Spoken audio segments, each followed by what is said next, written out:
اے میری قوم کے جوانوں، اگر دین کے بارے میں یوں ہی تساہلی برتی گئی، یوں ہی سستی برتی گئی، تو اللہ نہ کرے کہیں ایسا نہ ہو کہ آپ کے بچے کلمہ پڑھنے والے تک نہ رہیں، کلمے کے منکر ہو جائیں۔ آپ کیا سمجھتے ہو؟ آج میں آپ کے سامنے ایک مقدمہ رکھنا چاہتا ہوں، اور کسی کی برائی کے لیے نہیں، صرف آپ لوگوں کو دعوت فکر دینے کے لیے۔ آپ نے ایک نام سنا ہوگا، ہندوستان کی سرزمین پر سب سے پہلا فتویٰ انگریزوں کے خلاف جس ہستی نے دیا ہے، اس ہستی کو دنیا اللہ اکبر مجاہد حریت حضرت علامہ فضل خیر آبادی کے نام سے جانتی ہے۔ کون فضل خیر آبادی جس نے انگریزوں کو دھول چٹایا ہے؟ کون فضل خیر آبادی؟ ہزاروں انگریزوں کے بچے اللہ اکبر جج کے فن میں فضل خیر آبادی کے شاگرد تھے۔ کون فضل خیر آبادی؟ ایک جج کا، ایک انگریز کا بچہ فضل خیر آبادی کا شاگرد تھا۔ جب فضل خیر آبادی، علامہ فضل خیر آبادی رحمت اللہ تعالی علیہ پر مقدمہ چلایا گیا بغاوت کا، ہم انقلاب کہتے ہیں، وہ بغاوت کہتے ہیں۔ انگریز اس کو بغاوت کا نام دیتا ہے، انگریز اس کو غدر کا نام دیتا ہے، انگریز اس کو دھوکے کا نام دیتا ہے۔ فضل خیر آبادی کو کورٹ میں انگریز جج جو شاگرد تھا، جو شاگرد تھا آج وہ جج بن چکا تھا، اس نے کہا استاد میں آپ کو جانتا ہوں، محبت کرتا ہوں، پیار کرتا ہوں، بس آپ اتنا ایک مرتبہ کہہ دیجئے کہ جس نے جہاد کے فتوے پہ دستخط کی ہے فضل حق نام تو اس کا ہے، مگر وہ فضل حق میں نہیں ہوں، کوئی اور ہے۔ فضل حق کون؟ فضل حق امام المنطق جسے کہا جاتا تھا، وہ فضل حق علامہ سے جب کہا آپ کی جان بچا لوں گا مرشد، تو فضل خیر آبادی نے کہا تھا واللہ ایک جان نہیں، اگر ہزاروں جانیں اللہ دے تو میں دین کی عظمت پہ قربان کر دوں گا، میں بمانگے دوحل کہوں گا۔ وہ فضل حق میں ہی ہوں جس نے فتویٰ جہاد کا انگریزوں کے خلاف دیا ہے۔ ارے تو کیا سمجھتا ہے؟ یہ جان تو جانے والی ہے، اگر آج جھوٹ بول کر جان بچا لوں گا، فضل حق کی جان تو بچ جائے گی، قیامت تک فتوے سے اعتبار اٹھ جائے گا، ہم ہزاروں جانیں قربان کر دیں گے مگر شریعت کو قربان ہونے نہیں دیں گے۔ وہی فضل حق، وہی فضل حق پھر اس کے بعد انڈمان کی زمین پہ بھیجا گیا، کالے پانی کی سزا دی گئی۔ اس وقت پوری دنیا کے اندر اور خاص طور پر ہندوستان میں عطائے رسول ہند الولی سرکار غریب نواز کے عرس کے حوالے سے دھوم دھام مچی ہوئی ہے، اور اجمیر معلیٰ کی پڑوس میں آپ رہتے ہیں تو آپ سب بھی اس بات کو بہت اچھی طرح سے محسوس کرتے ہیں۔ ہند الولی سرکار غریب نواز رضی اللہ تبارک و تعالی عنہ کا ہندوستان کی سرزمین پر آنا کس مقصد کے لیے تھا؟ اس لیے کہ ہم نے اپنے بزرگوں کا جب تعارف کرایا، کسی بھی بزرگ کا، رسول اللہ سے لے کر یا یہ کہہ دے رسول اعظم سے لے کر غوث اعظم تک، غوث اعظم سے لے کر خواجہ اعظم تک، خواجہ اعظم سے لے کر مجدد اعظم تک، ہم نے اپنے بزرگوں کا جب تعارف کرایا تو ہم نے ان کی اپنی شخصیت کے اعتبار سے نہیں کرایا، بلکہ ہم نے ان کا تعارف اپنی پسند کے اعتبار سے کرایا۔ مثال کے طور پر جب ہم اپنے نبی کا تعارف کرانے پر آتے ہیں تو کہتے ہیں کہ انہوں نے چاند کے 2 ٹکڑے کیے، انہوں نے سورج کو پلٹا دیا، انہوں نے جابر کی بکری کو زندہ کر دیا، ان کے ہاتھوں سے انگلیوں سے پانی کے چشمے جاری ہو گئے، اور اس کے بعد ہم اس کے آگے جانتے کیا ہیں؟ میرے آقا صلی اللہ علیہ وآلہ وسلم کے پیارے دیوانوں، حالانکہ یہ بات کوئی غلط نہیں ہے، بالکل صحیح ہے، لیکن اللہ اکبر، اس سے بڑھ کر کے رسول اللہ صلی اللہ علیہ وآلہ وسلم کی شخصیت ہے۔ اللہ اکبر، معجزات کی طویل فہرست ہے، کبھی نہ ختم ہونے والی فہرست ہے، لیکن اللہ کے رسول صلی اللہ علیہ وآلہ وسلم نے دعوت کی راہ میں جو عظیمتیں اٹھائی ہے اور جن عظیمتوں کو برداشت کیا ہے وہ کسی اور کے حصے میں نہیں آئی۔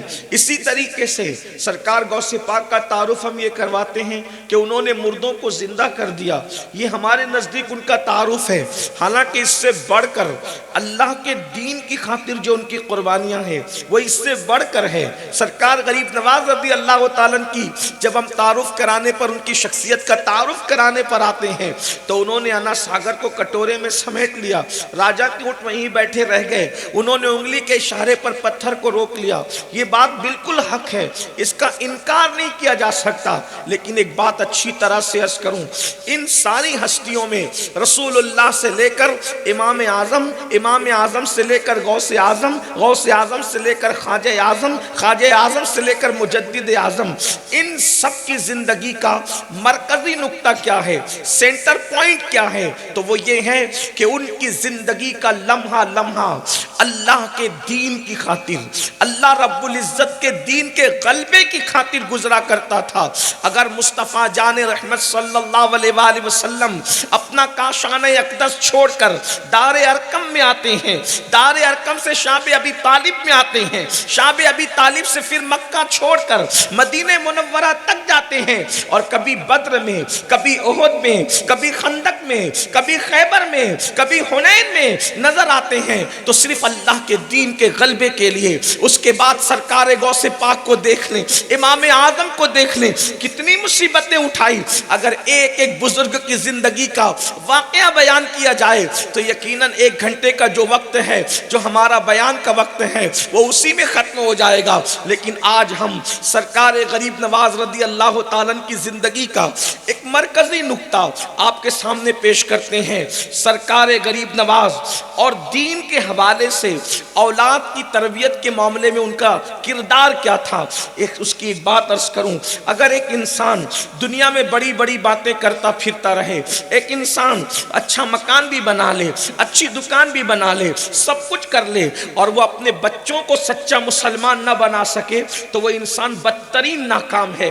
اس لیے کہ دکانیں وہیں رہ جائے گی، مکان وہیں رہ جائے گا، کاروبار وہیں رہ جائے گا۔ یاد رکھنا، اپنے بچوں کو پڑھاؤ، اعلیٰ تعلیم دو، جیسا کہ علامہ صاحب فرما رہے تھے، اپنے بچوں کو اچھا تاجر بھی بناؤ، اپنے بچوں کے لیے اچھے مکانات بھی بناؤ، انہیں اچھا لباس بھی پہناؤ، مگر ایک بات یاد رکھنا، اللہ اکبر، یہ سب کچھ کرو مگر ڈاکٹر بنانا ہم پر فرض نہیں ہے، اپنے بچوں کو انجینئر بنانا ہم پر فرض نہیں ہے اپنے بچوں کو، اللہ اکبر۔ اسی طرح اچھی دکان یا اچھا مکان ان کو دے دینا ہم پر فرض نہیں ہے، مگر ایک اچھا مسلمان بنانا، دیندار بنانا، یہ ہم پر لازم اور ضروری ہے۔ اللہ اکبر۔ آئیے، فکر نبوت کیا ہے؟ اللہ اکبر۔ انبیاء کو بھی یہ فکر رہتی تھی کہ ہمارے بعد ہمارے بچے دین پر رہیں گے کہ نہیں رہیں گے، اسلام پر رہیں گے کہ نہیں رہیں گے۔ اللہ اکبر۔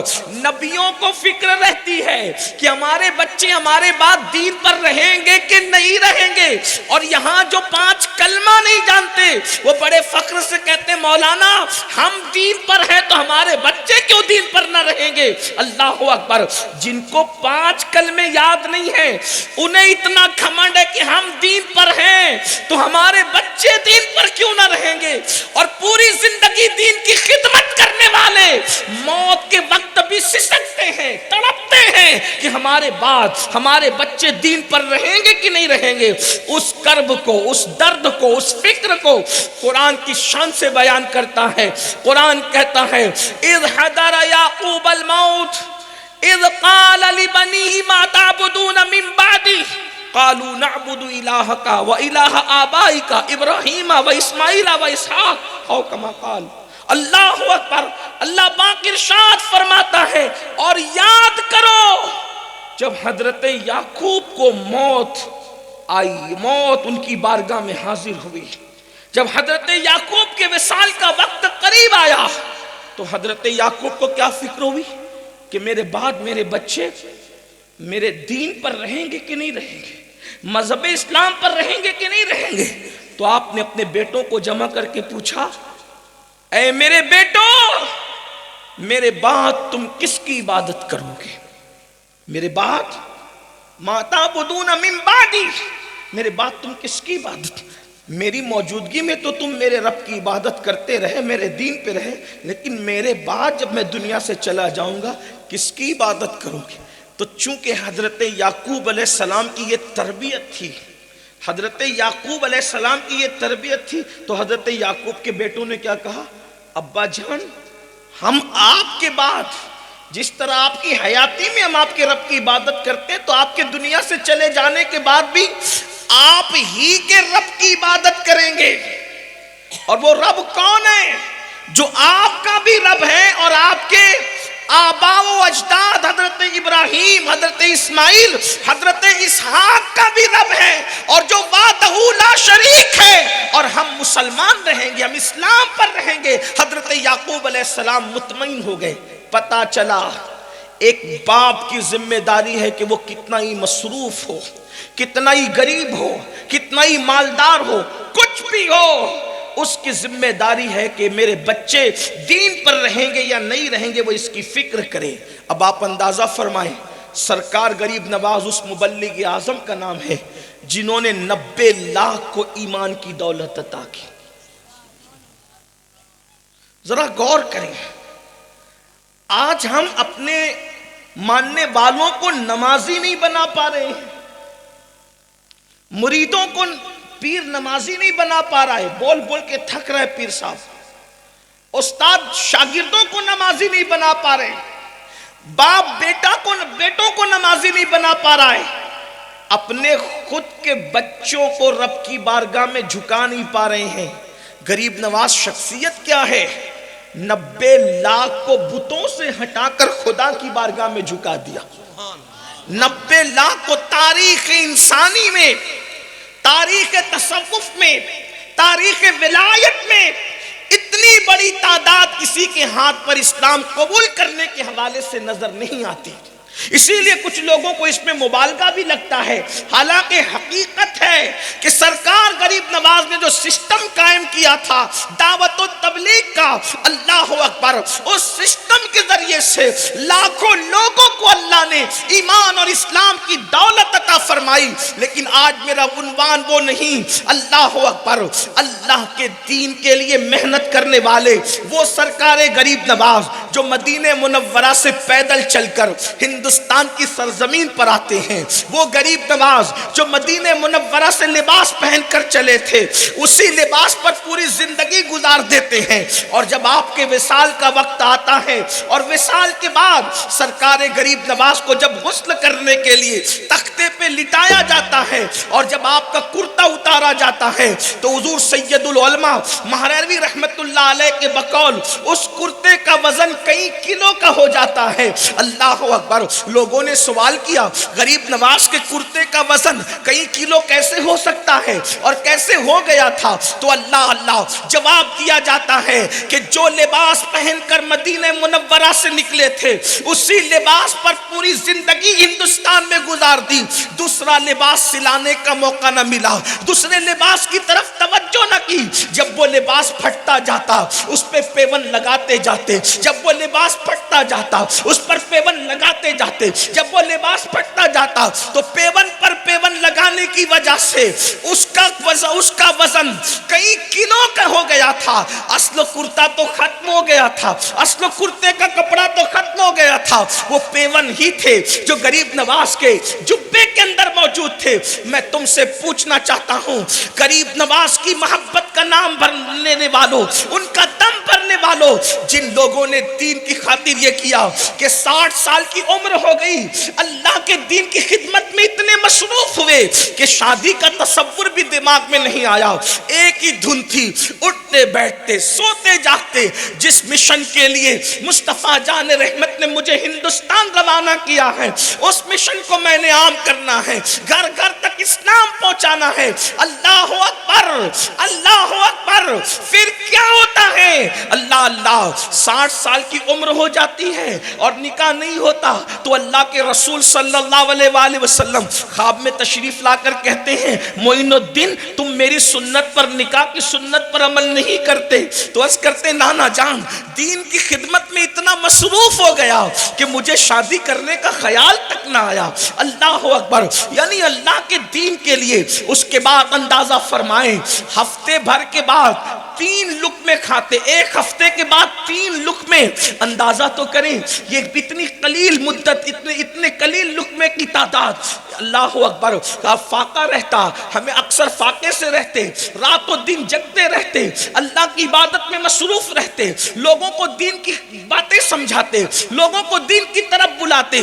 یہ ساری محنتیں اور کاوشیں ان کی, اور انہوں نے 90 لاکھ کو ایمان کی دولت عطا کی. اگر آج ہندوستان کے اندر صوبہ راجستھان ہو یا یو پی ہو یا بنگال ہو یا بہار ہو یا مہاراشٹر ہو یا کوئی اور علاقہ ہو, 5 وقت اگر اذان گونج رہی ہے تو وہ سرکار غریب نواز کی محنتوں کا نتیجہ ہے.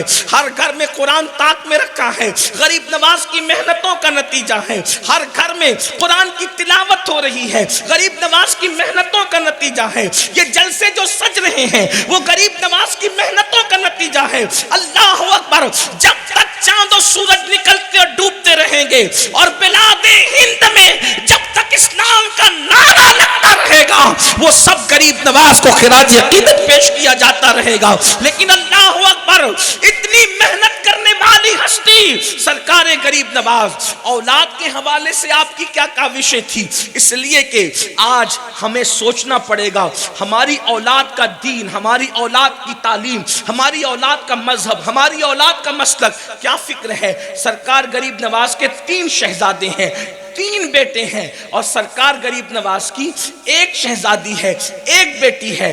3 شہزادے حضرت خواجہ سید فخر الدین, دوسرے شہزادے حضرت خواجہ سید حسام الدین, اور تیسرے شہزادے حضرت خواجہ سید ضیاء الدین, اور شہزادی بی بی سیدہ حافظہ جمال. اب دیکھو سرکار غریب نواز اتنے بڑے مبلغ اعظم ہے, بچوں کی تربیت کیسے کی, اپنے بیٹوں کی تربیت کیسے کی؟ پہلی بات تو آپ کو یہ بتاؤں, جو خواجہ حسام الدین تھے رحمت اللہ تعالی علیہ, غریب نواز نے ان کی تربیت کر کے ان کو عاشقوں کے اس مقام پر پہنچایا جسے رجال الغیب کا مقام کہتے ہیں. رجال الغیب کا مقام, اللہ اکبر. اور عشق کی اس منزل پر پہنچے کہ اللہ اکبر, رجال الغیب کے ساتھ آپ بہت عرصے تک کے غائب رہے. یہ مقام تھا. خواجہ فخر الدین ہندوستان میں اتنے بڑے باپ کے بیٹے, اتنے عظیم باپ کے بیٹے خواجہ سیدی فخر الدین رحمت اللہ تعالی علیہ. آپ مجھے بتائیں اگر آج کسی استاد کے 50 شاگرد ہو جائیں تو اس کا بیٹا کتنی ٹھاٹھ سے جی سکتا ہے؟ اگر کسی بندے کے 500 مرید ہو جائیں تو اس کا بیٹا کتنی ٹھاٹھ سے جی سکتا ہے؟ مگر بارے غریب نواز, اللہ اکبر, 90 لاکھ کو کلمہ پڑھانے والے غریب نواز, قطب الدین کو قطب الاقطاب بنانے والے غریب نواز, فرید الدین کو فرد فرید بنانے والے غریب نواز, جس کی نگاہوں کے فیض سے نظام و صابر بنتے ہیں, وہ غریب نواز جب اپنے بیٹے ان کے صاحبزادے تشریف لائے, بابا جان ہمارے لیے کیا حکم ہے؟ تو سرکار غریب نواز فرماتے, بیٹا حلال روزی کے بغیر کوئی اللہ تک نہیں پہنچ سکتا, اس لیے تمہیں یہاں کے قریب کے ایک دیہات میں سلوار جانا ہے, اور وہاں جا کر کے تمہیں بڑے باپ کے بیٹے کی حیثیت سے اپنی مشیخت کا اعلان نہیں کرنا, بلکہ وہاں جا کے کھیتوں میں کام کر کے اپنے ہاتھ سے حلال روزی کمانا ہے. اس لیے کہ جب تک انسان حلال کما کے خود نہیں کھاتا وہ اللہ کی دوستی کا مقام حاصل نہیں کرتا. اندازہ فرمائے. حالانکہ سرکار غریب نواز حضرت خواجہ فخر الدین کو اپنے پاس رکھتے تو بھی کوئی عیب کی بات نہ تھی. اس کے بعد اپنی بیٹی کو رابعۃ العصر بنایا, بی بی حافظہ جمال, خواتین میں حافظ قرآن. سرکار غریب نواز رضی اللہ تعالیٰ عنہ نے اپنی شہزادی کو اللہ اکبر قرآن کی حافظہ بنایا, اور علم تصوف میں اتنی مہارت عطا کی, وہ مقام عطا فرمایا کہ اللہ اکبر, سرکار غریب نواز کی شہزادی علم تصوف میں وہ مقام رکھتی تھی, وہ عظمت اور بزرگی رکھتی تھی کہ بہت سارے اولیاء جب تصوف کے معاملے کے اندر کسی گتھی کو الجھ جاتی تو پردے کے پیچھے سے بی بی حافظہ جمال سے تصوف کے ان مسائل کو سن کر ان گتھیوں کو وہ سلجھاتی ہوئی نظر آتی، اور ام المومنین اما جان سیدہ عائشہ صدیقہ رضی اللہ تعالیٰ عنہا کی گویا کہ یاد تازہ کرتی نظر آتی کہ ام المومنین سیدہ عائشہ صدیقہ پردے کے پیچھے سے ہزاروں صحابہ اور تابعین کی استادی کرتی نظر آتی ہے۔ اس کا جلوہ میرے معلیٰ میں سرکار غریب نواز کی شہزادی نے دکھایا۔ یہ سرکار غریب نواز کی تربیت کا نتیجہ تھا۔ مکرانہ والوں، گرد نواز سے آنے والوں، آج میں آپ سے پوچھنا چاہتا ہوں کہ اللہ اکبر، ہم نے اپنے بچوں کو دولت تو دی، اچھے لباس تو دیے، اچھی کاریں تو دی، اچھے اللہ اکبر کاروبار تو دیے، کیا ہمارے بچے دین جانتے ہیں؟ اور کتنا دین جانتے ہیں؟ بتاؤ، جتنا علم و فرض ہے، نکاح اور طلاق کے معاملات کو لے لیں، نمازوں کے معاملات کو لے لیں، کاروبار کے معاملات کو لے لیں، نماز جنازہ کے معاملات کو لے لیں، علم العقائد کے معاملات کو لے لیں، بتاؤ کہ ہمارے بچے یہ سب کچھ جانتے ہیں؟ بڑی دردناک صورتحال ہے۔ آج لوگ یہ کہہ رہے ہیں صرف کہ بچیاں غربت کی وجہ سے مرتد ہو رہی ہے، صرف بچیاں مرتد نہیں ہو رہی ہے بلکہ بچے بھی مرتد ہو رہے ہیں، جوان بھی دین سے نکل رہے ہیں۔ اور وجہ کیا ہے؟ اللہ اکبر، گھروں میں مذہب کی تعلیم نہیں ہے، گھروں میں مذہب کا ماحول نہیں ہے۔ یاد رکھنا، ہم کوئی پیشن گوئی نہیں کر رہے کسی صوفیہ ولی اور صاحب کشف کی حیثیت سے، بلکہ حالات کا اندازہ کر کے مفکرین سے سن کر آپ تک پہنچا رہے ہیں۔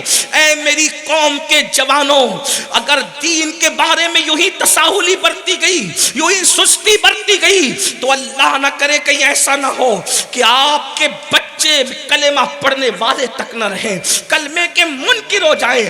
آپ کیا سمجھتے ہو؟ آج جب میں آپ کے سامنے ایک مقدمہ رکھنا چاہتا ہوں، اور کسی کی برائی کے لیے نہیں، صرف آپ لوگوں کو دعوت فکر دینے کے لیے۔ آپ نے ایک نام سنا ہوگا، ہندوستان کی سرزمین پر سب سے پہلا فتویٰ انگریزوں کے خلاف جس ہستی نے دیا ہے، اس ہستی کو دنیا اللہ اکبر مجاہد حریت حضرت علامہ فضل خیر آبادی کے نام سے جانتی ہے۔ کون فضل خیر آبادی جس نے انگریزوں کو دھول چٹایا ہے؟ کون فضل خیر آبادی؟ ہزاروں انگریزوں کے بچے اللہ اکبر جج کے فن میں فضل خیر آبادی کے شاگرد تھے۔ کون فضل خیر آبادی؟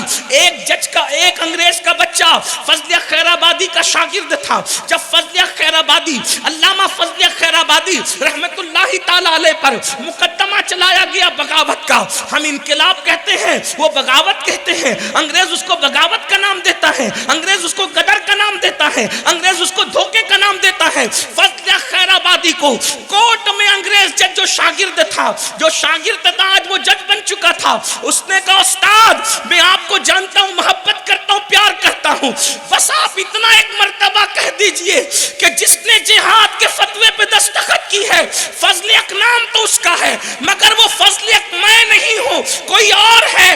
فضل حق کون؟ فضل حق امام المنطق جسے کہا جاتا تھا، وہ فضل حق علامہ سے جب کہا آپ کی جان بچا لوں گا مرشد، تو فضل خیر آبادی نے کہا تھا واللہ ایک جان نہیں، اگر ہزاروں جانے اللہ دے تو میں دین کی عظمت پہ قربان کر دوں گا، میں بمانگے دوحل کہوں گا۔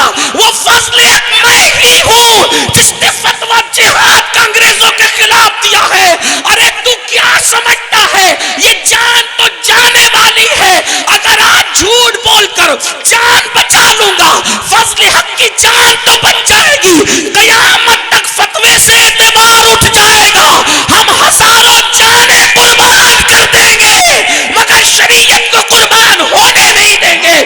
وہی فضل حق، وہی فضل حق پھر اس کے بعد انڈمان کی زمین پہ بھیجا گیا، کالے پانی کی سزا دی گئی، دریائے شور جسے کہا جاتا ہے، چاروں طرف سے پانی پانی ہے، کوئی زمینی راستہ نہیں ہے۔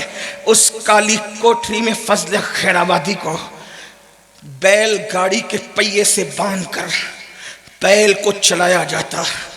فضل خیر آبادی جب بیل گاڑی کے پہیے سے بند کر ہڈیاں کڑ کڑ کرتی، تو اس وقت فضلک کہتی ہے اغثنی یا رسول اللہ، اغثنی یا رسول اللہ، اغثنی یا رسول اللہ۔ جس نے جیلوں میں بھی رسول اللہ کی نعتیں لکھی، جس نے جیل میں بھی اللہ اکبر دین پر کتابیں لکھی، کیا ہوا؟ توجہ کر، فضل خیر آبادی کو تو جیل ہی میں وصال ہو گیا۔ ان کے بیٹے علامہ عبداللہ خیر آبادی، اس کے آگے نام نہیں لوں گا لیکن ایک پیغام دینا چاہتا ہوں۔ جس فضل حق نے اتنے بڑے بڑے منطق اور فلسفے کے امام پیدا کیے، جس نے ہندوستان کی جمود اور تعطل والی سرزمین پر انقلاب کی آواز اٹھا کر انگریزوں کو بھگانے کا بیڑا اٹھایا، اور اپنے بیٹے کے اندر وہ جذبہ پیدا کیا کہ ان کے بیٹے علامہ خیر الدین خیر آبادی رحمت اللہ علیہ کہتے تھے اگر میرا انتقال بھی ہو گیا اور ہندوستان آزاد ہو گیا تو میری قبر پر آ کے بتا دینا کہ آج انگریز ہندوستان چھوڑ کر جا چکا ہے تو مجھے قبر میں سکون ملے گا۔ آپ کو پتہ ہے آج اسی علامہ فضل خیر آبادی کی اولاد میں لوگوں نے اسلام چھوڑ دیا ہے۔ ان کے گھر کے اکثر فرد، میں علامہ کی برائی کرنے نہیں بیٹھا، صرف دعوت فکر دینے بیٹھا ہوں۔ اتنے بڑے امام، بہت پرانی 400-200 سال کی بات نہیں، کل کی بات ہے۔ فضل خیر آبادی کے گھر کے لوگ کہہ رہے ہیں کہ اگر اللہ ہے تو فلسطینیوں کی مدد کیوں نہیں کرتے؟ فضل خیر آبادی کے گھر کے لڑکے کہہ رہے ہیں، میں نام نہیں لوں گا اس لیے کہ نام لینے سے کوئی مسئلہ حل نہیں ہوتا۔ آپ سے پوچھتا ہوں فضل خیر آبادی کے سامنے اپنا علمی مقام کیا ہے؟ تقویت الایمان کے رد میں جس نے تحقیق الفتاوی لکھ کر کے پوری دنیا کے اندر انقلاب کی آواز اٹھائی، اتنا بڑا محقق جس کو امام المنطق فضل خیر آبادی کون ہے؟ اعلیٰ حضرت رحمت اللہ علیہ کے پیر و مرشد کے ہم سبق ساتھی ہے، یہ کوئی معمولی آدمی نہیں ہے، جس نے عالم بیداری میں رسول اللہ کی زیارت کی ہے، کوئی معمولی انسان نہیں۔ جب وہ ہڈیاں بیل گاڑی سے کڑکڑا کر کے چکنا چور ہوتی اور وہ اغثنی یا رسول اللہ کہتے تو حضور کا جلوہ نظر آتا، تو فضل رو کر کہتے کہ اگر مجھے پتا ہوتا کہ اس مصیبت میں آنے کے بعد آپ کا دیدار ہوتا تو میں اتنی دیر کیوں کرتا، میں اس سے پہلے ہی ہڈیوں کو چکنا چور کر دیتا۔ یہ فضل خیر آج ان کے گھر کے بچے اللہ کی دین کو گالی دے رہے، کیوں؟ اس لیے کہ بعد کے لوگوں نے اپنے بچوں کو فن شاعری تو سکھایا، اپنے بچوں کو اردو ادب تو سکھایا، اسلامی ادب نہیں سکھایا۔ آج ہم کس صورتحال سے گزر رہے ہیں؟ غریب نواز نے 90 لاکھ کو کلمہ پڑھایا، صرف عرس منا کر ہم غریب نواز کی عقیدتوں سے سبکدوش نہیں ہو سکتے۔ ہم غریب نواز کے مزار مقدس پر پھولوں کی چادر ڈال کر کے اپنی ذمہ داری سے سبکدوش نہیں ہو سکتے۔ چادر ڈالتے ہیں، ڈالتے رہیں گے، پھول ڈالتے ہیں، ڈالتے رہیں گے، اس سے انکار نہیں۔ مگر میں پوچھنا چاہتا ہوں جس وقت اسی ہندوستان میں کوئی مدرسہ پڑھنے والی لڑکی یہ چینل پر آ کر کہتی ہوگی کہ میں نے اسلام چھوڑ دیا تو غریب نواز قبر میں کتنا تڑپتے ہوں گے، غریب نواز کی روح پر کیا گزرتی ہوگی۔ اللہ اکبر، جب کوئی امت کی بیٹی کسی منکر اسلام کا ہاتھ پکڑ کر کے اسلام چھوڑ کر کے کہیں اور جاتی ہوگی تو گنبد خضرا میں رسول اللہ کی کیفیت کیا ہوتی ہوگی۔ اس درد کو ہم محسوس کر رہے ہیں۔ ہم تو یہ سمجھتے ہیں میں مسلمان ہوں، 3 بار پیٹ بھر کے روٹی کھا لوں، شادیاں کر لوں اور رنگریلیاں کر لوں۔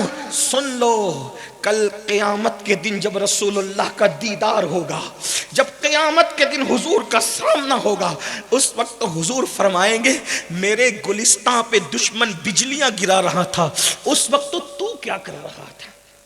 صرف 5 وقت کی نماز پڑھ کے، تہجد پڑھ کے، قرآن پڑھ کے جنت کا خواب دیکھنے والوں، آج حضور کے گلستان پہ بجلیاں گر رہی ہیں اور ہم کہاں؟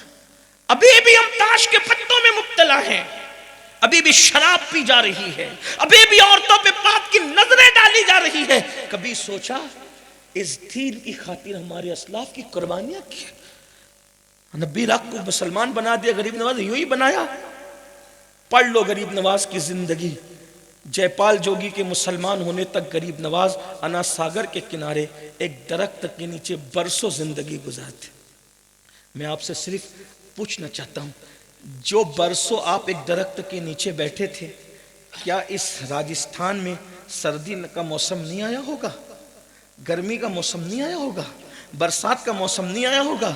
یہاں تو پہاڑیوں کی زمین پر سردی بھی ویسی کڑاکے کی، گرمی بھی ویسی کڑاکے کی، اور برسات بھی ویسی دھماکے دار ہوتی ہے. سوچو تو صحیح، جب غریب نواز کے وجود ناز کو سردی پکڑتی ہوگی، اتنی محنت کس لیے کی؟ امام حسین کو تو لوگ تانا دیتے کہ تخت کے لیے گئے تھے، لیکن غریب نواز رضی اللہ تعالیٰ عنہ تو غوری کو بلا کے کہتے ہیں کہ تو آ کے بادشاہ بن، تاکہ لوگوں کو پتا چلے ہم نے جو اتنی محنت کی ہے بادشاہ بننے کے لیے نہیں کی ہے. ہم بادشاہ نہیں، ہم بادشاہ گر ہیں، کنگ میکر ہیں. جس کو چاہتے اس کو بادشاہ بنا دے. جن کی رگوں میں رسول اللہ کا خون ہے، اس کو تخت شاہی سے لینا کیا ہے؟ اس کو تخت شاہی سے لینا کیا؟ ارے جن کی رگوں میں خون ہے اس کو کچھ نہیں لینا، تو جسے رسول اللہ نے اپنے کندھوں پہ بٹھا کر کے سجدے طویل کیے ہو، اسے دنیا کی سیاست سے کیا لینا تھا؟ لیکن آپ سے پوچھنا چاہتا ہوں، تھوڑا کبھی تصور کیا ہوتا اپنے بزرگوں کی ان محنتوں کا احساس؟ کب کروائیں گے ہم محنتوں کا؟ یہ جلسے صرف تعداد دکھانے کے لیے نہیں. آئیے، اگر ہم غریب نواز کی محنتوں کو آج لوگ ڈیمیج کرنے کی کوشش کر رہے ہیں، تو ہم عوام ہو کر کے کیا کر سکتے ہیں؟ اس میں ہمارا کیا رول ہو سکتا ہے؟ نمبر 1، ہم اپنے بچوں کو، اپنی بچیوں کو، اپنی بیوی کو، گھر والے ہم دیندار بنائیں. صرف اپنے گھر میں دینی ماحول پیدا کرو، اپنے گھر میں دینی. اب دینی ماحول سے مراد کیا؟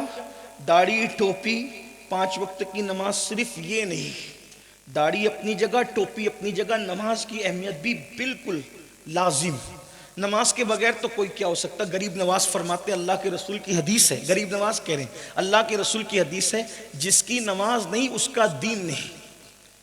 آپ اپنے آپ کو کچھ بھی کہو، میں غریب نواز کے ملفوظ پڑھ رہا ہوں، اپنی طرف سے نہیں. شیخ عبدالحق محدث دہلوی رحمت اللہ علیہ نے غریب نواز کے جن ملفوظات کو نقل کیا ہے، میں وہاں سے آپ کے سامنے پیش کر رہا ہوں. اور ویسے حدیث بھی ہے، کئی کتابوں میں لکھی ہوئی ہے کہ جس کی نماز نہیں اس کا دین نہیں. اللہ کے رسول علیہ السلام نے کئی مقامات پہ، ایک مقام پہ فرمایا جس کے پاس امانت نہیں اس کا دین نہیں.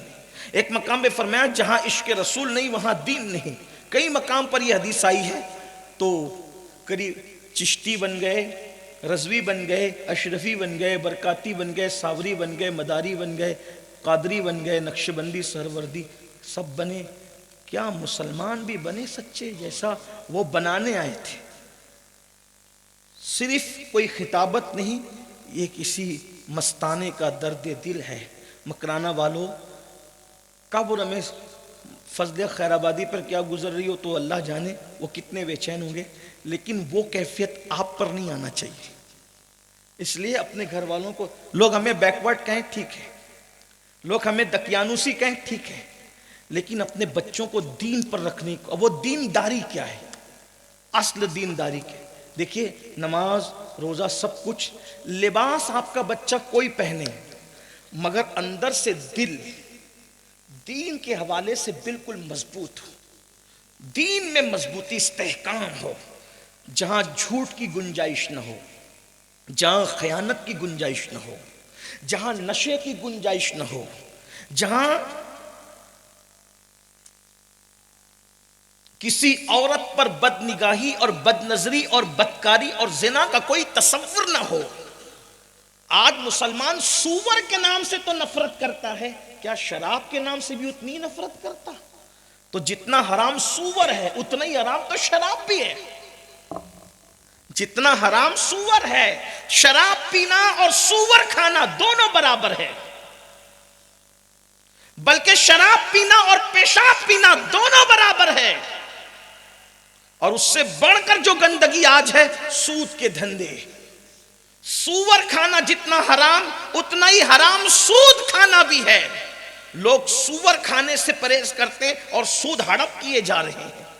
اور ایک بات بتاؤں، بلکہ سود تو اور بدترین ہے، سور کھانے سے بھی برا سود کھانا ہے. کیونکہ سور کھانے والے کے لیے اللہ نے قرآن میں جنگ کا اعلان نہیں کیا، مگر سود کھانے والے کے لیے اللہ نے جنگ کا اعلان فرمایا ہے. اللہ نے ان کے ساتھ جنگ کا اعلان کیا ہے.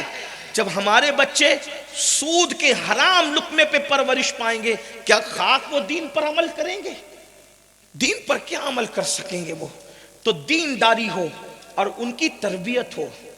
ایسا نہیں کہ باپ گھر میں بیٹھ کر کے کچھ نہ جانتا ہو بولے جاؤ نماز پڑھو، نہیں، باضابطہ تربیت ہو. تربیت کا ایک سسٹم ہو جو واقعی دینداری. اور دینداری کا ایک آسان تصور دیکھو حضور علیہ السلام نے پیش فرمایا، ارشاد فرمایا اپنے بچوں کو 3 باتیں سکھاؤ. آقا علیہ السلام کی حدیث ہے. تربیت کہاں سے شروع کریں؟ اپنے نبی کی محبت پہ، حضور کی محبت، حضور کی اہل بیت کی محبت اور قرآن کی تعلیم. اچھا، قرآن کی تعلیم سے مراد ہم کیا لیتے ہیں پتہ ہے؟ حضرت میرے بچے کا تو قرآن ختم ہو گیا نا، دے دی میں نے قرآن. میرے بھائی قرآن پڑھنا سکھایا ہے، ابھی قرآن کی تعلیم کہاں دی ہے؟ قرآن پڑھنا الگ ہے، قرآن کی تعلیم الگ ہے. تعلیم سے کیا مراد ہے؟ قرآن کہتا کیا ہے؟ ہر مسلمان کے بچے کو کم سے کم نئی ڈیپلی اتنا شعور تو آنا چاہیے کہ قرآن کہتا کیا ہے. بیوی کے بارے میں قرآن کیا کہتا ہے، تجارت کے بارے میں قرآن کیا کہتا ہے، چلنے کے بارے میں قرآن کیا کہتا ہے، بولنے کے بارے میں قرآن کیا کہتا ہے. جیسے مثال کے طور پہ عرض کروں، میاں بیوی کے بارے میں قرآن کیا کہتا ہے؟ تو قرآن کہتا ہے ہن لباس لکم وانتم لباس لہن. شوہر بیوی کا لباس ہے، بیوی شوہر کا لباس ہے. مطلب کیا؟ یعنی اچھی بیوی وہ ہے جو اپنے شوہر کے عیبوں کو ڈھانپ لیتی، کسی کو بتاتی نہیں. اور اچھا شوہر وہ ہے جو بیوی کے عیبوں کو ڈھانپ لیتا ہے، کسی کو بتاتا نہیں ہے. یعنی کہ دونوں ایک دوسرے کو لے کر چلتے ہیں. یہ میاں بیوی ہے، دونوں ایک دوسرے کے عیب کو کبھی اجاگر نہیں کرتے. ابھی صرف اس پر کوئی تفصیل نہیں کرتا، لیکن اگر بہنیں موجود ہیں تو میں ایک بات ان کو بتانا چاہتا ہوں. ایک اخبار کے اندر جو ہے آج سے کچھ سالوں پہلے ایک آرٹیکل شائع ہوا تھا. ٹرین کی پٹریاں ڈالی جا رہی تھی. کہنے والے کہتے ہیں، لکھنے والے لکھتے ہیں کہ ٹرین کی پٹریاں قبرستان سے گزرنے والی تھی. تو قبرستان کے ذمہ داروں سے حکومت کے لوگوں نے بات کی، ایک کام کرو ہم دوسری جگہ ادھر سے تمہیں بڑھا کے دیتے ہیں. رستے میں قبرستان کی زمین آ گئی، تھوڑی سی زمین ہمیں دے دو تاکہ ہم قبرستان سے پٹریاں گزار لیں. وہ مجبور ہو گئے، حکومت کے ہاتھوں دوسری بڑی زمین لے لی اور یہ زمین انہوں نے چھوڑ دی. جیسی پٹریاں ڈالنے کے لیے کھدائی ہونے لگی تو کیا دیکھا؟ برسوں پرانی ایک قبر ہے، وہ اس میں کھلتی ہے اور کفن بھی میلا نہیں ہوتا ہے، کفن بھی صحیح سلامت ہوتا ہے. اللہ اکبر. اور وہ اتفاق سے ایک عورت کی قبر تھی، کفن بھی میلا نہیں ہوا.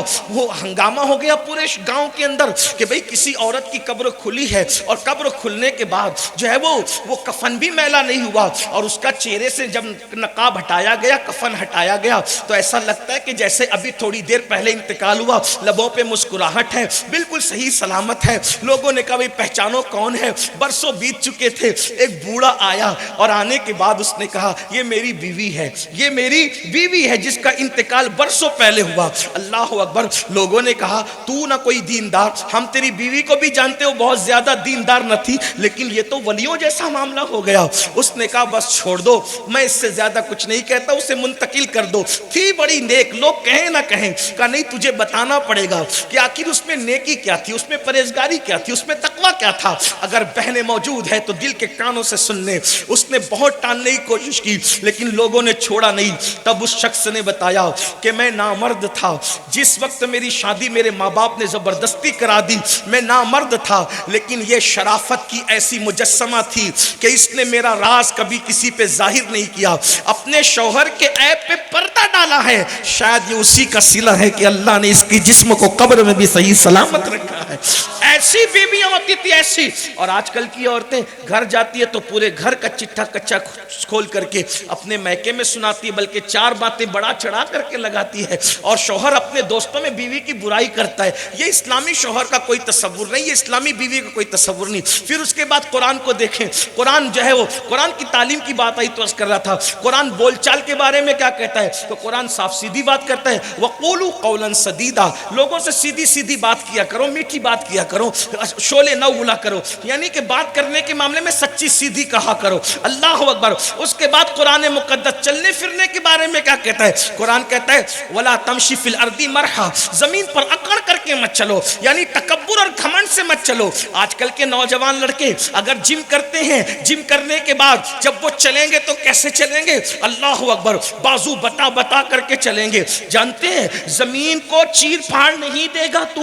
اللہ اکبر. ایک شخص ایسی زمین پہ اکڑ کے چل رہا تھا گھمنڈ کے ساتھ, حالانکہ حدیث پاک میں آتا ہے جب کوئی زمین پر اترا کر اکڑ کے چلتا ہے تو زمین کہتی ہے مجھ پر اترا کر اکڑ کر چلنے والے, کل تو میرے ہی اندر آئے گا تو جب میں دبوچوں گی تو تجھے تیرے تکبر کا پتہ چلے گا, تجھے تیرے گھمنڈ کا پتہ چلے گا.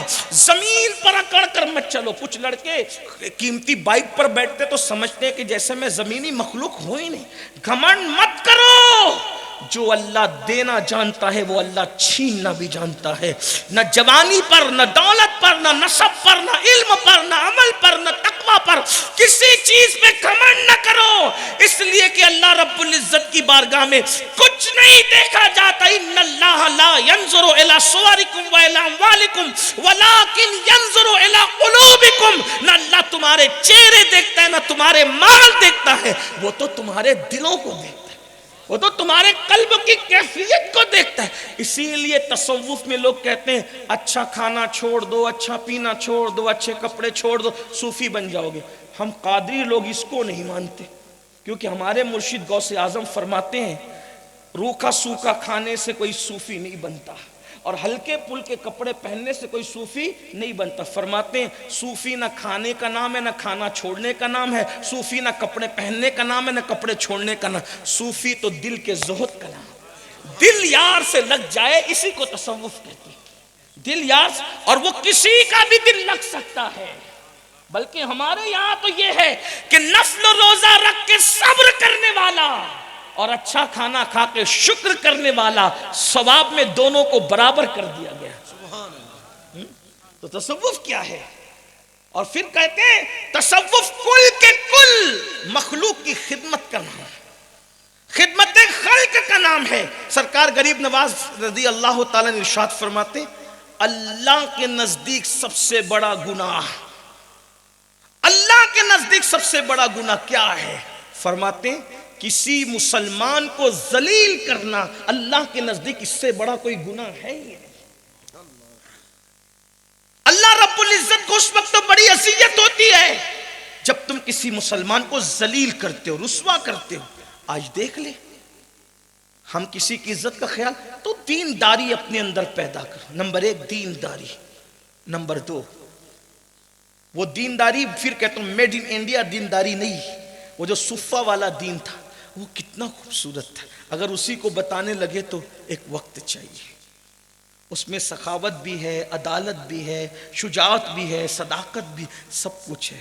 اس میں یہ ہے کہ خود پیاسے رہ کے دوسروں کو پلا دو. وہ کون سا دین ہے؟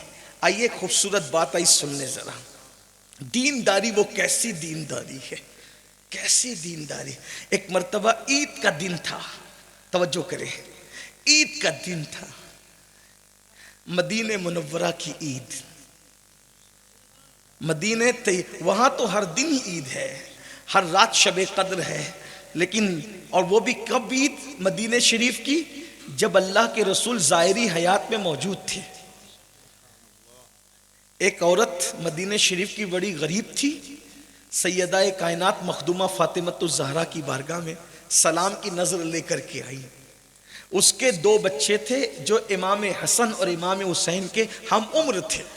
دیکھو کیا انداز ہے, دین کا انداز کیا ہے. آئی سلام پیش کیا, چھوٹے چھوٹے بچے ساتھ میں تھے. بی بی صاحبہ سیدہ مخدومہ فاطمۃ الزہرا, سخی باپ کی سخی بیٹی, صابر باپ کی صابرہ بیٹی. اللہ اکبر. مخدومہ کائنات نے پوچھا ارے تیرے بچوں کو عید کے نئے کپڑے نہیں ملے؟ اس نے کہا بی بی ہم قسمت کے مارے، وقت کے ہارے، حالات کے ستائے، ہمارے پاس نئے کپڑوں کی گنجائش کہاں. اسی لیے تو آپ کے گھر آئی ہوں تاکہ سلام کی نظر بھی کر دوں گی. اور میرے بچے شہزادوں کے ہم عمر ہیں، تو آج عید کے دن آپ کے شہزادوں نے نئے کپڑے پہنے ہیں، تو جو پرانے کل تک پہنے تھے وہ تو اتر گئے ہوں گے. تو شہزادوں کا اترن لینے کے لیے آئی ہوں کہ اپنے بچوں کو شہزادوں کا اترن پہنا دوں گی. اتنا کہنا تھا. شہزادے سو رہے تھے حسنین کریمین. بی بی صاحبہ نے دونوں کو اٹھایا، اٹھا کر کے نئے کپڑے اتارے اور پرانے پہنائے اور دونوں نئے کپڑے دے دیے. اس عورت نے کہا بی بی یہ کیا کر رہی ہیں؟ فرمایا ہم لوگ اللہ کے نام پر پرانا پھٹا نہیں دیتے، ہم پرانا اپنے لیے رکھتے ہیں اور اچھا اللہ کے لیے دیتے ہیں. جب تو آئی ہے اللہ کے لیے لینے کے لیے تو پھر اللہ کے لیے تو اسی طرح دیا. یہ دینداری کا تصور تھا، یہ دینے کا. آج تو جو کہیں نہیں چلے گا وہ اللہ کے نام پہ دیا جاتا ہے. مسجد کے اندر سب سے پھٹی نوٹ کہیں نہ چلے، جو پیٹرول پمپ پہ نہ چلے، ادھر نہ چلے، بینک میں نہ چلے، وہاں نہ چلے، وہ مسجد میں دی جاتی ہے. اللہ ہو. اسی طرح ذہین بچوں کو ڈاکٹر، ٹیچر، انجینئر بنایا جاتا ہے، اور جو کسی کام کا نہیں ہوتا وہ کہتے اس کو کوئی دین کے کام میں لگا دو، اس کو معاذ اللہ استغفر اللہ. یہ حال ہے، یہ صورت ہے. جو باسی کھانا فریج میں پڑا پڑا 3 دن گزر چکا اللہ کے نام پہ دے دو. جو کپڑا پھٹ گیا اللہ کے نام پہ دے دو. جو جوتا پھٹ گیا اللہ کے نام پہ دے دو. میرے بھائیوں کہاں کی فکر ہے؟ تو دینداری وہ ہو جو اللہ کے رسول صلی اللہ علیہ وآلہ وسلم لے کر آئے. جہاں گالی کا تصور نہ تھا، جہاں جھوٹ کا تصور نہ تھا، جہاں ناپ تول میں کمی نہ تھی، بلکہ یوں کہہ لے حضور جو دین لے کر آئے تھے ویسی دینداری اپنے گھر میں پیدا کرو. نمبر 1. نمبر 2، اپنے آپ کو تجارت کے میدان میں مالدار کرو. تاجر بنو، اچھے تاجر بنو. اور صرف خود مالدار نہ بنو، رشتہ دار کو، محلے پاس پڑوس والوں کو مالدار بنانے کی کوشش کرو، کیونکہ غربت کبھی کبھی انسان کو کفر تک پہنچاتی ہے. ایک بات عرض کرتا ہوں بات سمیٹتے ہوئے. آج جو شور ہو رہا ہے نا، بچیاں مرتد ہو رہی ہے، بچے مرتد ہو رہے ہیں، میرے اپنے اندازے کے مطابق، اندازہ غلط بھی ہو سکتا ہے، اکثریت جو ارتداد کی طرف جا رہی ہے 90%، اس میں کہیں نہ کہیں غربت کو عمل دخل ہے، غریبی. ہم چند لوگ اگر مالدار ہیں نا، جن کو دولت مل رہی ہے، تو وہ بہت خوش فہمی میں ہے کہ سب اچھے، یعنی ہم اچھے تو سب اچھے. ایسا نہیں ہے. اور ایک بات یہ بھی یاد رکھنا میرے بھائیوں، جو خود پیٹ بھر کے کھا کے سو جائے اور پڑوسی بھوکا سوئے اس کی خبر نہ کرے، اللہ کے رسول فرماتے وہ مومن نہیں ہو سکتا. جو خود کھا کے سوئے پڑوسی بھوکا سوئے. آئیے میں آپ کے سامنے ایک بات پیش کروں، کیسے لوگ مرتد ہونے کی طرف اور مجبوری میں لوگ کیسے جاتے ہیں. آج آپ کو پتہ ہے دنیا کے اندر اکثریت میں اگر لاجوں میں کسی قوم کی بیٹیاں بک رہی ہے تو وہ کلمہ پڑھنے والی بیٹیاں. سگنلوں پہ بھیک کون مانگ رہا ہے برقع پہن کے؟ اکثریت کلمہ پڑھنے والوں کی. اور ہمارا انداز ہے کہ ہم وہاں پر حصہ لیتے ہیں جہاں بڑی تصویریں چھپتی ہیں، ہمارا نام ہوتا ہے. جو اللہ کے لیے کرنے کا اس میں کچھ جلدی ہم حصہ نہیں لیتے. ایک آرٹیکل میں یہ بات سامنے آئی کہ ایک شخص تھا، اس کو کینسر کا مرض ہو گیا، وہ کینسر کا مریض ہو گیا. اس کی بیوی بیمار ہو گئی. 5 بیٹیاں تھیں، 5 کے 5 خوبصورت تھی. لیکن خوبصورت ہونے کے باوجود بھی جو آتا تھا صرف دیکھ کے چلا جاتا تھا، کیونکہ ان کو یہ امید تھی کہ یہاں سے کچھ ملنا ملانا نہیں ہے. دیکھیے میں آپ سے یہ بات عرض کرنا چاہتا ہوں، حضرت شمس ملت بہت بے باک خطیب اور حق گو آدمی ہے. ان کی سرزمین ہے تو آپ لوگ حق سننے کے عادی ہیں، تو عرض کر رہا ہوں منافق نہ بنو. صرف جلسوں میں، کانفرنسوں میں درد بھری باتیں کرنے سے مسئلے کا کوئی حل نہیں. کوئی لڑکی مرتد ہو گئی، سب اس کو واٹس ایپ پہ کلپیں گھماتے رہتے ہیں، بہت بڑی خدمت انجام دیتے ہیں، اس سے مسئلے کا حل نہیں. جو بہت بڑے بڑے دیندار کہلاتے ہیں نا، بہت مذہب کے ٹھیکیدار کہلاتے ہیں، وہ بھی جب بہو ڈھونڈنے نکلتے ہیں تو وہ بھی سنت کو سامنے نہیں رکھتے، دین کو سامنے نہیں. ہر آدمی سوچتا ہے مال کہاں ملے گا، الا ماشاء اللہ، دولت کہاں ملے. خوبصورت بچیاں شریف بچیاں، باکردار بچیاں، دیندار بچیاں گھر میں سسکیاں لے رہی ہیں. ایک پوری فیملی پوری کی پوری مرتد ہوئی، پوری کی پوری مرتد، مہاراشٹر میں مرتد ہوئی. ان بچیوں کے پاس جب دیندار لوگ گئے، پہلے تو انہوں نے سب کو بھگا دیا، کال دیا. پھر ایک سنجیدہ طبقہ علماء کا گیا، انہوں نے کہا ہم لڑنے جھگڑنے نہیں آئے، صرف اتنا بتا دو مرتد کیوں ہے. انہوں نے کہا سب بہنوں ایک سے ایک ہے، اگر ہمیں دیکھو ہم کتنے خوبصورت ہیں، اس کے باوجود بھی کوئی مسلمان لڑکا ہمیں اس لیے قبول کرنے کے لیے تیار نہ تھا کہ ہم غریب تھے، ہمارا باپ جہیز دینے کے قابل نہ تھا. اور انہوں نے کہا روتے ہوئے بابا ابھی بھی اندر سے ہم مسلمان ہیں، لیکن کیا کریں جب مسلمان لڑکوں نے نہیں اپنایا تو ہم نے کسی منکر اسلام کا ہاتھ تھام لیا. اور اب آپ آئے، جب ہم سسکیاں لے رہے تھے تب آپ کہاں تھے. یہ جو علماء کا درد ہے نا، آپ اس کو نگیٹو لیتے ہیں.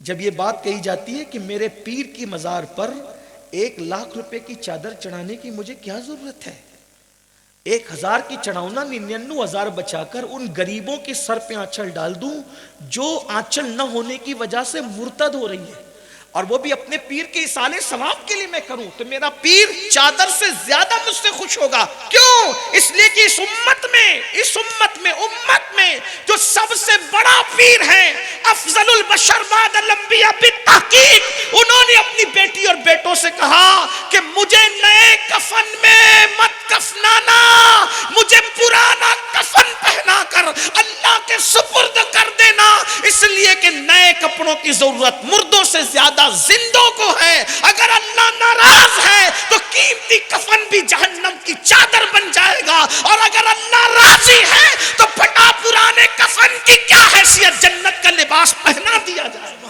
یہ فکر ہے، صدیقی فکر یہ ہے، صدیق اکبر کی، کہ مجھے نیا کفن دینے کی بجائے نیا کپڑا کسی غریب کو پہنا دینا، مجھے پرانے کپڑوں میں دفن کر دو. یہ فکر ہے. اور جب ہمارا کیا حال ہے، ہم تو عرس کے نام پہ، جلسوں کے نام پہ، اور پتہ نہیں شادیوں کے نام پہ کروڑوں روپیوں کو آگ لگا ہے.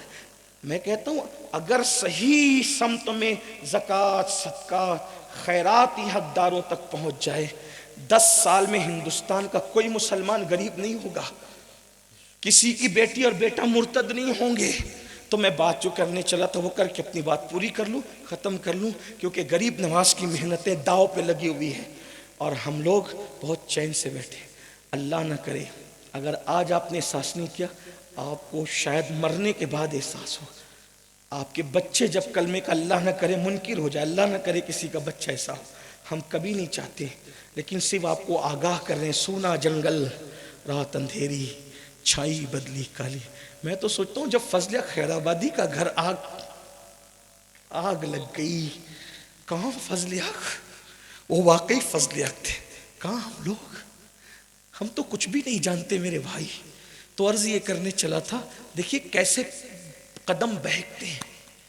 5 بہنیں تھیں، باپ کو کینسر تھا، ماں بیمار تھی، اچھے رشتے آتے تھے، دیکھ کے جاتے تھے. بڑی بہن، دیکھیے بیٹیاں جو ہے نا وہ باپ سے بہت محبت کرتی.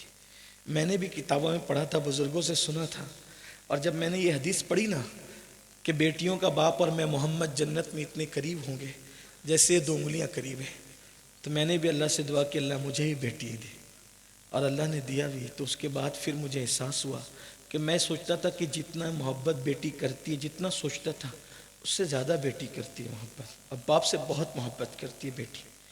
اللہ جن سے بیٹی دے اس کو اس کا احساس بھی دے. آقا فرماتے ہیں جس نے بیٹی کا دل دکھایا اس نے مجھ محمد کا دل دکھایا، روح فدا صلی اللہ علیہ وسلم. یہاں تک فرمایا جب سفر سے واپس جایا کرو تو پہلے بیٹوں سے نہ ملا کرو بلکہ پہلے بیٹی سے ملا کرو.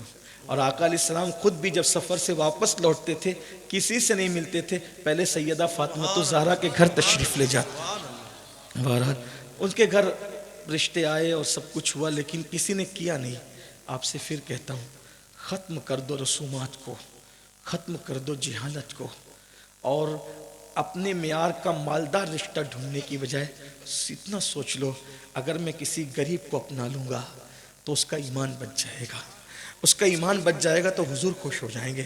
اور حضور کی خوشی سے بڑی ہمارے لیے کوئی دولت نہیں ہو سکتی, کوئی نعمت نہیں ہو سکتی. میں اتنا اللہ کی قسم اٹھا کر کہہ رہا ہوں, جہیز چند سالوں میں ختم ہو جائے گا. حضور کو خوش کر دیا تو اتنی برکت ہوگی کہ قیامت تک کبھی ختم نہیں ہو سکتی. ہاں صحیح کہہ رہے ہیں, اللہ اکبر. تو اس بیٹی نے جو 5 بہنوں میں ایک بڑی بہن تھی, اس نے سوچا 5 بہن کی شادی بھی کرنی ہے, باپ کا علاج کرنا ہے, کینسر, کوئی چندہ نہیں دیتا, کوئی مدد نہیں کرتا, کوئی امداد نہیں کرتا. اس نے پلان کیا کہ بہنوں کی شادی ہو جائے گی, وہ خوش ہو جائے گی, باپ کے علاج کا بھی انتظام ہو جائے گا, لیکن مجھے اپنے آپ کو داؤ پہ لگانا پڑے گا. وہ سوچا اگر ایک جان داؤ پہ لگتی ہے اور ساری بہنوں کی زندگی سنور جاتی ہے تو سستا سودا ہے. تو اس نے فیصلہ یہ کیا کہ آج سے میں اپنا جسم بیچنے کا دھندا شروع کروں گی. خوبصورت تو تھی, اور اس نے اس رات وہ فیصلہ کیا. ایک بات یاد رکھنا, ہم مردہ نبی کا کلمہ نہیں پڑھتے, ہم زندہ نبی کا پڑھتے, اور زندہ نبی کا بھی اس نبی کا جو ہماری جان سے زیادہ قریب ہے. اور اتنا یاد رکھنا, فاروق اعظم فرماتے ہیں جب تم کوئی گناہ کرتے ہو تو رسول اللہ کو رنجیدہ کرتے ہو قبر میں. اس کا مطلب یہ ہے کہ امت کی کوئی بیٹی اگر غربت کی وجہ سے اپنا جسم بیچنے کے لیے اگر داؤ پہ لگاتی ہے عزت کو, قبر انور میں حضور کے دل پہ کیا گزرتی ہے, حضور کے دل پر کیا کیفیت ہوتی ہے. سوچو, غور کرو. عشق رسول کے دعوے داروں, آپ کو آپ کے عشق رسول کا واسطہ. کبھی تنہائی میں بیٹھ کے سوچو, اگر کوئی شراب پیتا ہے تو حضور پہ کیا گزرتی ہے, اگر کوئی نشہ کرتا ہے تو حضور پہ کیا گزرتی ہے, اگر کسی کی بیٹی کی آبرو لٹتی ہے تو حضور پہ کیا گزرتی. تو کم سے کم ان لوگوں کو مت دیکھو, حضور کی خوشی کے لیے لوگوں کی مدد کرنے لگو, لوگوں کے مددگار بنو.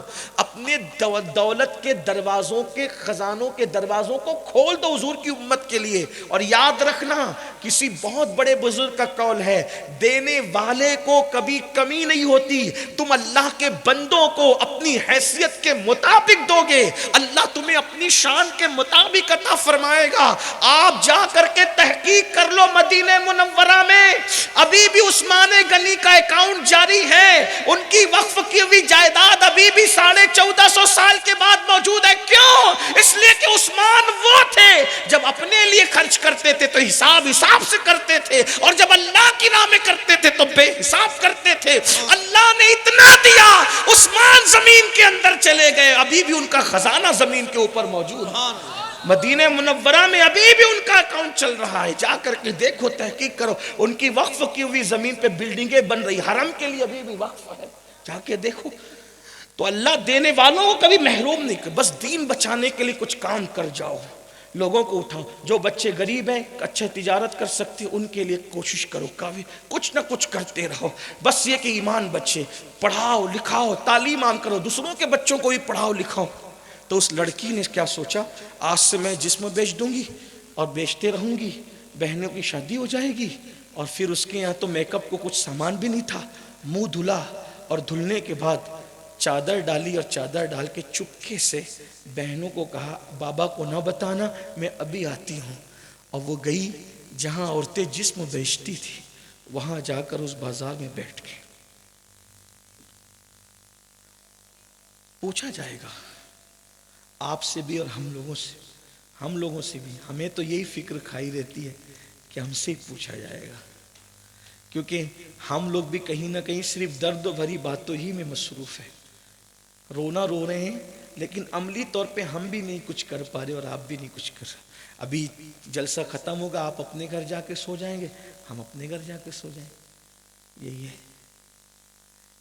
اقبال کا ایک شعر ہے, پتہ نہیں اقبال کا ہے یا نہیں, لیکن لوگوں کہتے ہیں کہ اقبال کے کا. اقبال بڑا اپدیشک ہے, اقبال بڑا اپدیشک ہے, من باتوں میں موہ لیتا ہے, گفتار کا غازی بن تو گیا, کردار کا غازی بن نہ سکا.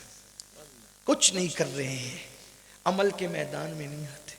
وہ لڑکی جا کر کے جسم فروش عورتوں میں جا کر بیٹھ گئی. پورے بازار میں سب سے خوبصورت وہ تھی, بڑی حسین و جمیل, خدا کی شان.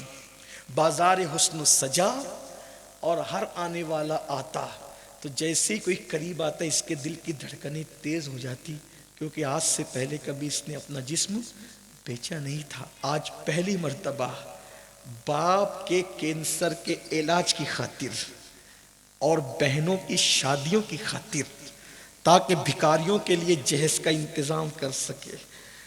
غریب تھے نا تو نہیں کچھ ہو رہا تھا، تو کم سے کم مال کا وزن بڑھ جائے، بہنوں کی شادی ہو جائے، باپ کا علاج ہو جائے. اس کے لیے جسم بیچنے بیٹھی تھی.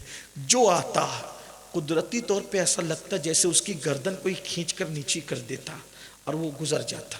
اس کو کوئی دیکھتا بھی نہیں. ایک کے بعد دوسرا تیسرا چوتھا آتے گئے جاتے گئے، اٹھا کر لے جاتے گئے. شام سے لے کر آدھی رات تک جب کوئی اس کو نہ لے گیا اور بازار حسن ختم ہو گیا، کوئی لے کر کے نہیں گیا، سب ختم ہو گیا. لینے والے بھی چلے گئے، جانے والیاں بھی چلی گئی. یہ بظاہر ناکام مگر حقیقت میں کامیاب، پھوٹ پھوٹ کے روئی اپنے نصیبے پر. تھی تو کامیاب لیکن ظاہر میں ناکام ہو گئی، رو رہی تھی. جسم بیچنے آئی، حیا بیچنے آئی. غریب کے پاس سوائے حیا اور غیرت کے ہوتا کیا ہے؟ وہ ایک چیز تھی، وہ بھی بیچنے آئی مگر کسی نے خریدا نہیں. ادھر آدھی رات ہو چکی تھی، باپ کی سانس رکنے لگی، بہنیں بے چین ہو گئی، گھر میں قیامت صغرا قائم ہو گئی. بھررائی ہوئی آواز میں باپ بیٹیوں سے پوچھتا، کہاں گئی تمہاری بہن؟ بیٹیاں کہتی، بابا ابھی آتی ہوں کہہ کر گئی لیکن ابھی تک نہ آئی. غریب کے لیے تو آبرو ہی سب کچھ ہوتی ہے. ایمان کے بعد پریشان ہو گئے، رونے لگے. دستک ہوئی، دل تھام لیا باپ نے. بہنوں نے دروازہ کھولا تو باپ نے بھررائی ہوئی آواز میں کہا، کہاں گئی تھی؟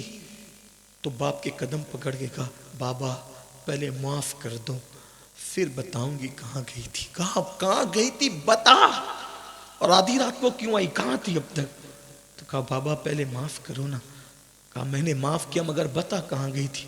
بابا آپ کے کینسر کے لیے یہ کوئی مسلمان ہماری مدد نہیں کرتا، محلے والے مدد نہیں کرتے.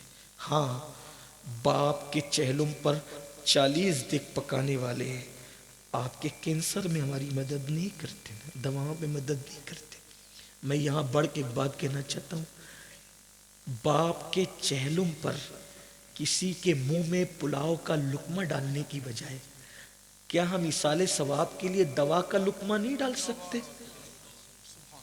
باپ کے ایصال ثواب کے لیے قرآن خرید کر مسجد میں دینے کی بجائے ہم ایصال ثواب کے لیے کسی کے آپریشن کی ذمہ داری نہیں لے سکتے؟ قرآن مسجدوں کے اندر تھپی تھپی تھپی در تھپی رکھا ہوا ہے، کوئی اس کو پڑھنے والا نہیں. قرآن بڑھتے جا رہے ہیں، ٹرک کے ذریعے سے قبرستان میں دفن کیے جا رہے ہیں.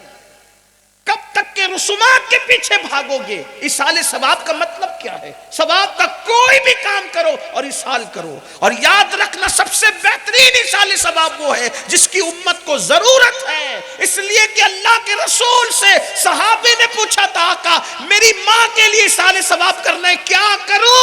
تو اللہ کے رسول نے فرمایا تھا، مدینے والوں کو پانی کی ضرورت ہے، پانی کے لیے کنواں کھدوا دو. اس دن پانی کی ضرورت تھی، آج لوگوں کو دوا کی ضرورت ہے، آپریشن کی ضرورت ہے، قلم دینے کی ضرورت ہے، کتاب دینے کی ضرورت ہے، پھٹے ہوئے لباس والوں کو لباس پہنانے کی ضرورت ہے، اور کنواری بیٹیوں کو سہاگن بنانے کی ضرورت ہے.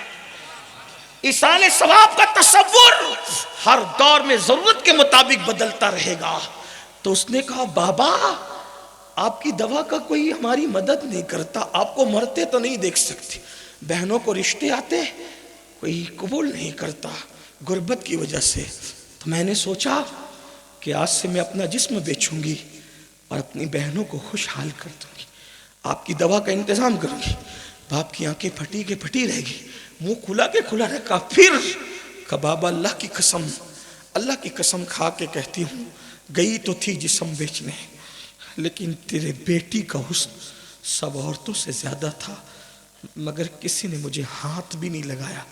ہاتھ لگانا تو دور کی بات ہے، کسی نے مجھے دیکھا تک نہیں. بابا جو بھی میرے قریب آتا ایسا لگتا کہ جیسے اس کی گردن کوئی کھینچ کر کے نیچے ڈال رہا ہو، اس کی گردن کھینچ کر نیچے ڈال رہا ہو. کوئی مجھے دیکھا تک نہیں، نظر اٹھا کے دیکھا تک نہیں، سب آئے اور چلے گئے۔ باپ نے کہا اللہ تیرا شکر ہے۔ پھر بیٹی سے کہا میری بیٹی اللہ کی قسم آدھی رات تک نہیں، اگر پوری زندگی بھی تو اس بازار حسن میں بیٹھتی تو تجھے کوئی آنکھ اٹھا کے دیکھ نہیں سکتا تھا۔ بیٹی نے کہا آپ کو اتنا یقین کیسے ہے؟ مجھے اپنے آپ پہ نہیں، میرے نبی کے فرمان پہ یقین ہے۔ رسول اللہ نے فرمایا کما تدین و تدان، جیسا کرو گے ویسا تمہارے ساتھ کیا جائے گا۔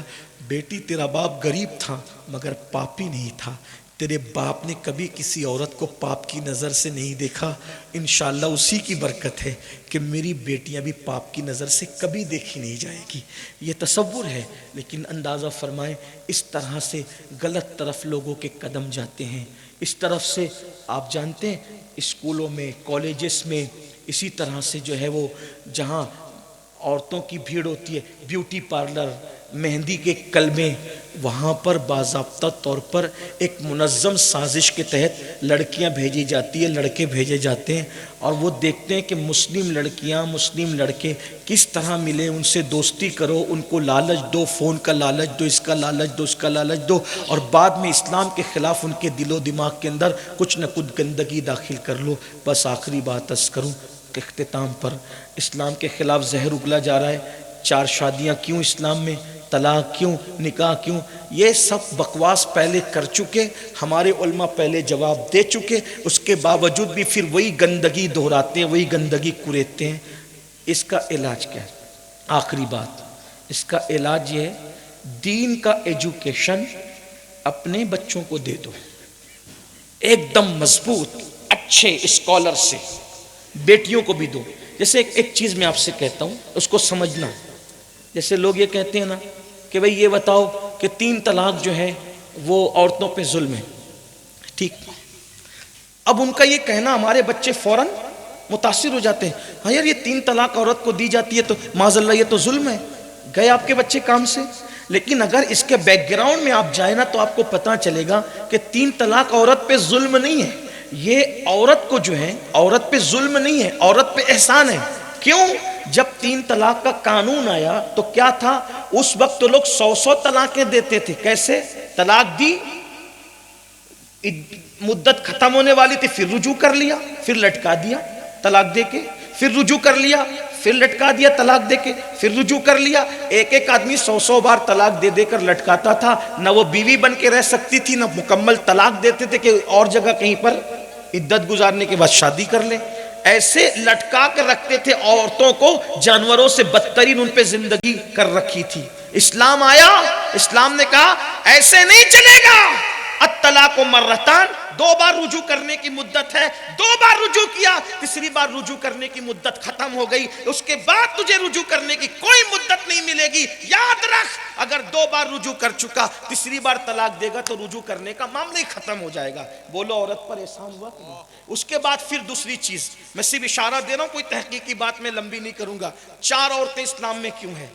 اس کا بیک گراؤنڈ عورتوں پہ ظلم ہے، عورتوں، اور عورتیں بھی اچھل کے کہہ رہی ہاں ظلم ہے۔ میں کہتا ہوں اللہ کی بندیوں، احسان ہے۔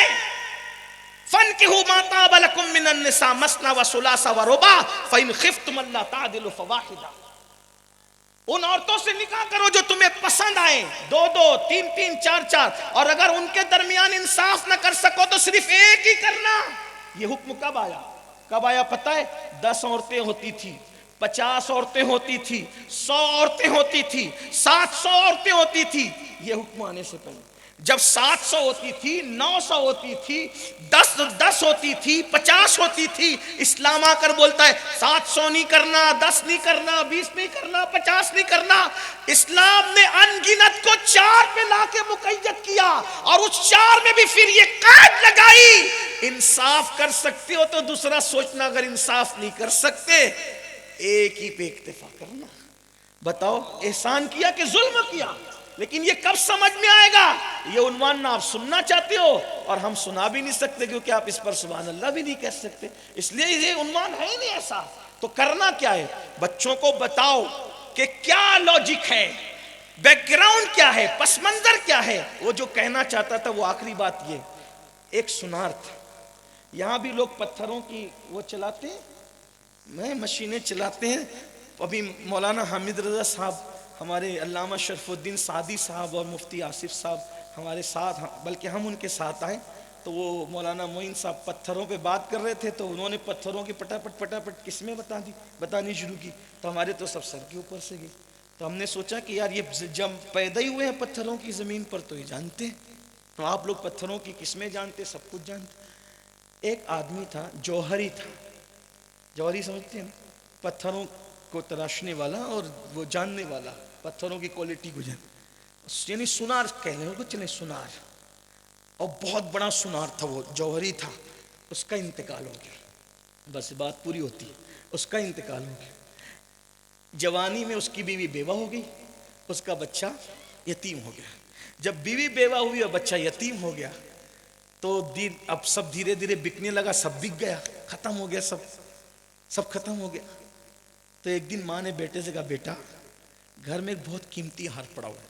اب سنار کی بیوی سنار ہوئی، یہ تھوڑی ہوتا بھائی مولانا کی بیوی، مولانا صاحب بہت بڑے مولانا ہوتے، کبھی کبھی بیوی کو کچھ بھی نہیں آتا، ایسا بھی ہو سکتا ہے، بیچاری بولی والی، وہ تو روٹی برتن جھاڑو کرنا جانے، وہ کیا جانے۔ تو ایسے ہی وہ تو سنار صاحب بہت بڑے سنار تھے، بیوی کو کچھ نہیں آتا تھا۔ اس نے کیا کہہ دیا، بیٹا ایک بہت قیمتی ہار تیرے ابا چھوڑ کر کے مرے ہیں، جا تیرے چچا بڑے سنار ہیں، یہ ہار لے کے جا اور تیرے چچا کو بولنا، ہار یہ بڑا قیمتی ہے چچا، اس کی کیا قیمت دو گے؟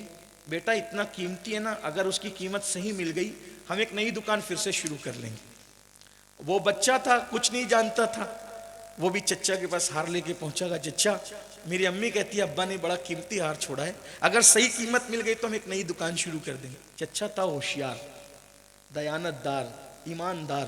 اس نے کہا بیٹا یہ ہار تم جتنا سوچ رہے ہو نا اس سے بہت قیمتی ہے، یہ ہار تم جتنا سوچ رہے ہو اس سے بہت قیمتی ہے بیٹا، لیکن ابھی وہ وقت نہیں آیا کہ یہ ہار بکے، کیونکہ اگر بک جائے گا قیمت آ جائے گی، دکان کھولو گے تو چلائے گا کون؟ تمہیں تو کچھ آتا ہی نہیں۔ تو ایک کام کرو، تم میرے یہاں نوکری کرو، میں تم کو سناری کا فن سکھا دوں گا، جوہری کا فن سکھا دوں گا، عمر بھی بڑھ جائے گی، اور تمہیں ابھی پیسوں کی ضرورت ہے تو میں تمہیں تنخواہ دوں گا، اچھی تنخواہ دوں گا، تیرا گھر چلتا رہے گا، تو بڑا ہو جائے گا، جوہری بن جائے گا، پھر اس وقت ہم وہ ہار بیچیں گے اور ایک نئی دکان اچھی سی بنائیں گے، پھر تم اس کو چلانا۔ اس کے دماغ میں بات بیٹھ گئی، وہ لے گیا ہار، چھپا دیا، اس نے رکھ دیا، چچا کی دکان پہ آتا رہا، چچا پوری ایمانداری کے ساتھ اس کو جوہری کا فن سکھاتا رہا۔ جب وہ بڑا ہو گیا، جوان ہو گیا، تو ایک دن چچا نے کہا بیٹا ذرا وہ ہار جو تم چند سال پہلے لائے تھے نا وہ ہار لاؤ نا، بڑا قیمتی تھا نا وہ ہار، ہم اس کو بیچ کے دکان بنائیں گے۔ اس نے کہا ارے چھوڑو چچا اس ہار کی بات، ارے نہیں لاتے کیوں نہیں؟ ارے چچا جب میں فن جاننے لگا نا جوہری کا تو مجھے خود پتا چلا وہ ہار قیمتی نہیں ہے، وہ تو نقلی ہار ہے۔ بولے بیٹا اسی دن کا انتظار تھا، اگر میں اس دن کہتا نا یہ ہار نقلی ہے تو تو کہتا کہ یتیمی کا ناجائز فائدہ چچا اٹھا رہا ہے اور میرے بچپنے کا ناجائز فائدہ اٹھا کر کے یہ سب کچھ کر رہا ہے، تو میں نے تجھے اس دن منع نہیں کیا، میں نے تجھے ایجوکیشن دیا جوہری کا، جب تجھے خود آنکھ مل جائے گی تو تو خود پہچانے گا اصلی اور نقلی کیا ہے۔ بس یہی چاہتا ہوں ہمارے بچے اصل اور نقل مذہب میں فرق نہیں کر پا رہے ہیں، اصل اور نقل و مسلک میں فرق نہیں کر پا رہے ہیں، سچائی اور جھوٹ میں فرق نہیں کر پا رہے ہیں۔ ان ننے سے معصوم بچوں کو ایجوکیشن دے دو، ان کو آنکھ دے دو، ان کو نظر دے دو تاکہ یہ سچائی پہچان سکے۔ جس دن ان کو سچائی کا علم مل جائے تب ان کو پتا چلے گا دنیا میں اسلام جیسا کوئی مذہب نہیں ہے، قرآن جیسی کوئی کتاب نہیں ہے، شریعت مصطفیٰ جیسا کوئی قانون نہیں ہے انشاءاللہ، اور اہل سنت جیسا کوئی مسلک نہیں ہے انشاءاللہ۔ پھر دیکھنا بہاریں ہی بہاریں ہوگی، لیکن یہ ذمہ داری اپنی ہے۔ اللہ ہم سب کو توفیق بخشے۔ گفتگو کے درمیان کوئی غلطی ہے تو اللہ معاف فرمائے۔ استغفر اللہ ربی من کل ذنب و اتوب الیہ۔